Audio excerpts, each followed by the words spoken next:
Baik, kembali lagi di Apa Kabar Indonesia Pagi. Saya ingin ke Bang Doli Kurnia terlebih dahulu. Bang Doli, menyikapi informasi ini nih Bang, langkah konkret dari Komisi 2. Tadi kita dengarkan dalam sepekan ke depan kita akan memulai sidang dan langsung nih bergerak cepat gitu Bang Doli. Tapi lagi-lagi agak nggak masuk di akal, agak nggak make sense gitu.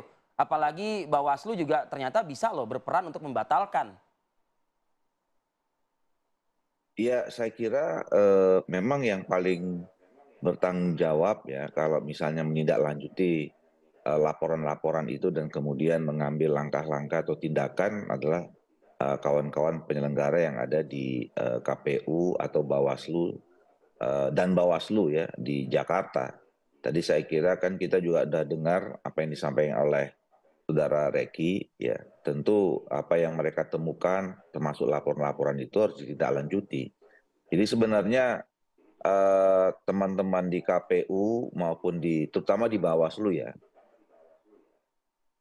juga sudah berupaya untuk melakukan tugas dan tanggung jawabnya ya, menghindari atau mengantisipasi hal-hal yang seperti ini. Ya, tapi lagi-lagi saya kira memang kita masih punya kelemahan ya, dan ya yang namanya orang melakukan kecurangan itu kan pasti lebih berupaya untuk lebih menemukan cara yang lebih lebih canggih lagi dibandingkan aturan-aturan yang memang sudah kita buat gitu.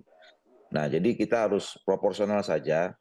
Saya kira orang-orang yang melakukan ini bukan hanya Bang di Doli, Jakarta aja ini, ya. Tapi di Iya, ya beberapa daerah sepakat. juga potensi terjadi ya. seperti ini, gitu. Nah, jadi kita minta dan kita dorong supaya teman-teman Bawaslu lebih aktif lagi ya, dan kemudian teman-teman KPU bisa memproses kalau kemudian didapati terbukti secara nyata dan kemudian dikonfrontir dengan peraturan perundangan yang ada untuk diambil tindakan. Ya, karena kan begini ya Bang Doli, ini buktinya cukup banyak, bukan satu dua orang. Sudah ratusan di Kemudian Bawaslu juga Jakarta. yang masuk ke Bawaslu saja sudah ratusan. Dan ini jelas-jelas pelanggaran bukan? Ya pelanggaran bagi si yang itu pelanggaran. Saya terhadap orang yang melakukan itu saya kira pelanggaran itu ya. Makanya nanti dilihat saja apa tindak lanjut dari kalau seseorang melakukan seperti itu ya. Peraturannya apa. Itu yang paling tahu teman-teman Bawaslu dan KPU. Nah, nanti pada saat Oke. kami misalnya menggelar rapat dengar pendapat dengan KPU, tentu nanti kita akan mendengarkan ya apa hasil pencermatan kemudian tindakan yang dilakukan oleh KPU dan Bawaslu berkaitan dengan itu. Oke, saya ke Bang Reki. Bang Reki sudah memenuhi kemungkinan nggak ini untuk mencoret begitu ya? Karena memang Batalkan. dugaan kuatnya yang mengarah ke pelanggaran gitu, Bang Reki. Ya, sampai hari ini kami masih melakukan penelusuran terhadap data-data yang ada, apakah memang berkaitan dengan syarat formil dan material, kemudian dugaan pelanggaran administrasi, pidana, bahkan peraturan perundang-undangan lainnya, kami masih mohon waktu untuk menindaklanjuti hal-hal itu. Tapi yang menjadi fokus perhatian kami adalah dalam kesempatan yang singkat ini, begitu banyak data yang harus dikoreksi, itu yang harus cepat kami Ya. tindaklanjuti supaya apa? Kami cepat mengkoordinasikan itu kepada KPI agar tahapan pemenuhan syarat dukungan calon ini dapat bisa sama-sama bagi kami penyelenggara dan juga dibantu oleh partisipasi masyarakat untuk melihat hasilnya akan seperti apa terhadap jumlah dukungan itu.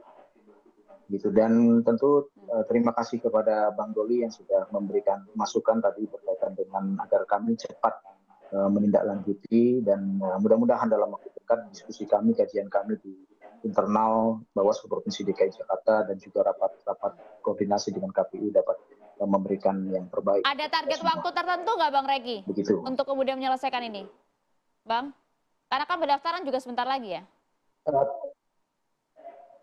Ya, terhadap syarat dukungan ini kami tidak membatasi waktu ya dari sisi pengawas pemilu. Selagi ada data yang masuk ke kami dengan keterangan yang seterang-terangnya terhadap NIK, nama dan alamat, ya itu akan kami terus sampaikan kepada KPU agar segera ditindaklanjuti. Begitu, Iya. Mbak. Bang Reki, Ini kayak panjang surat dari Bawaslu Jakarta ke KPU nanti. karena banyak nih. Ya, Bang Sarin terakhir dari Anda mungkin apa yang disampaikan Ya. lagi pada Bawaslu mungkin. Jadi sekarang ada beberapa dari tim kami kemarin mengecek kembali. Itu ternyata sudah dibuat menjadi tidak mendukung. Jadi sebenarnya Artinya ini progres dong. ya, dan ini Atau sebuah ada pelanggaran indikasi baru lain. menghilangkan barang bukti mestinya karena menghapus yang tadinya kemarin kita sudah screenshot Iya. mendukung. Ini ternyata menjadi Tidak ketika mendukung. dicek tidak mendukung lagi. Ah. Nah, artinya bahwa ada Bukankah penghilangan itu yang Anda harapkan tadi? perbuatan. Bukan, maksudnya Ada bahwa semacam kayak video call, lalu pada saat video call itu tidak mendukung, ya kan tentu akan diupdate dengan Bukan. tidak mendukung. kan ketika dicek secara online sebelumnya kan mendukung itu Iya. kita screenshot sebagai bagian dari barang bukti. Iya. Dan ketika hari berikutnya Cek setelah lagi. Tidak rame ini mendukung. semua Heeh. dicek lagi dukungan itu kan sudah Karena menjadi kan tidak hilang ada lagi. konfirmasi langsung, Vi. Sudah menjadi hilang lagi. Oke. Artinya bahwa apa yang telah dilakukan sebelumnya ini kan dihilangkan. Oke. Nah, itu satu. Yang kedua, kami melihat bahwa baik itu penyelenggara pemilu, Bawaslu maupun KPU, mestinya tidak hanya sekedar menjalankan prosedur formal bahwa memenuhi aspek-aspek prosedural, tapi bahwa etika, integritas, nilai, ini mestinya harus dibangun. Oke. Sehingga kita harapkan bahwa pemimpin yang terpilih nanti tidak hanya legitimate, tapi dia melalui proses-proses yang etis, gitu. Oke. Proses-proses etik. Oke. Nah, ini kan bagian dari memilih pemimpin. Nah, untuk itu maka penyelenggara KPU maupun Bawaslu, ya harapan kita adalah bahwa menempatkan etik moral itu di atas segala-galanya. Bang Reki, komentar Bang Anda Reki, singkat. Ya, kami sangat mengharapkan partisipasi masyarakat ya dalam waktu yang sedang berjalan ini supaya kami terbantukan, data-data itu bisa terbantukan mulai dari jajaran pengawas bahkan di kecamatan, kota dan provinsi agar setiap hari kami bisa berkoordinasi dan meneruskan nama-nama itu apakah kemudian akan terkoreksi atau tidak di KPU. Kami masih melakukan koordinasi dengan KPU, misalnya KPU sendiri kemarin sempat menyampaikan ada penggunaan sistem ini melalui info pemilu dan sistem informasi pencalonan. Dalam hasil penelusuran kami disampaikan ada data-data yang delay sebenarnya. Informasi yang disampaikan oleh Bang Sahrin tadi boleh jadi ada kekeliruan, boleh jadi juga dari info pemilu itu yang memang tidak terupdate terhadap silon. Padahal sebetulnya di tahapan verifikasi administrasi ataupun faktual itu sudah di-TMS-kan. Nah, sekali lagi kami mohon Ditulis aja semua Bang Reki dalam surat cintanya ke KPU, Bang Reki. Kesempatan ini bisa berpartisipasi. Iya. Bang Reki, singkat saja Bang, artinya ini tidak hanya sekedar pelanggaran pemilu biasa, tapi bisa ditarik ke pidana, betul Bang? Oh iya, betul. Ini masih dalam penelusuran kami, Mbak. Masih dalam penelusuran kami. Tapi bisa ke arah sana Bang?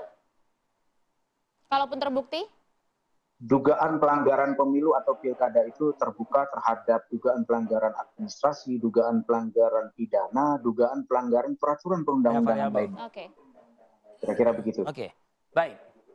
Terima Bang kasih Reki banyak Bang Reki. Putrajaya, Bang Ahmad Doli Kurnia Tanjung, terima Terima kasih, Bang kasih Doli. waktu Anda di akhir pekan ini. Sehat selalu untuk Anda berdua. Iya, terima kasih juga Bang Doli. Bang Sarin atas waktunya. Bang Sarin, terima kasih. Terima atas kasih. waktunya. Kami akan jeda terlebih dahulu, pemirsa, usai jeda kami masih akan kembali untuk Anda.